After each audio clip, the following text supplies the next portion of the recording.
Hey, did you know that arigato means thank you in Japanese?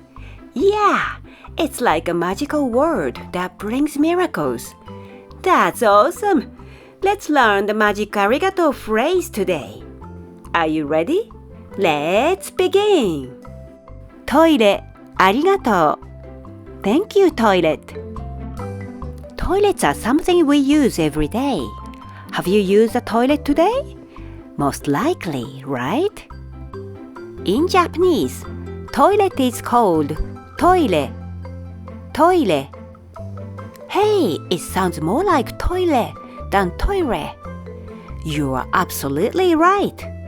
The Japanese R is different from the English one.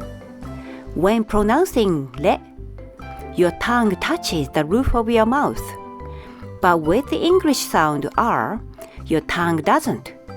Got it! So it should be toire, not toire. Exactly! Toire, toire. You can also call it otearai. Otearai.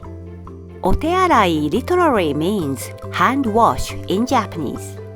People say otearai to mean toilet politely, but most kids just call it toilet. Naomi is cleaning the toilet. The toilet can get dirty because we use it a lot. But imagine if we didn't have toilets. Yikes, that would be tricky. Since we use the toilet every day, it's important to keep it clean. Cleaning is like giving the toilet a big thank you for always being there for us. Don't you feel great seeing a clean toilet? きれいになった。トイレ、ありがとう。Thank you, toilet. トイレ、ありがとう。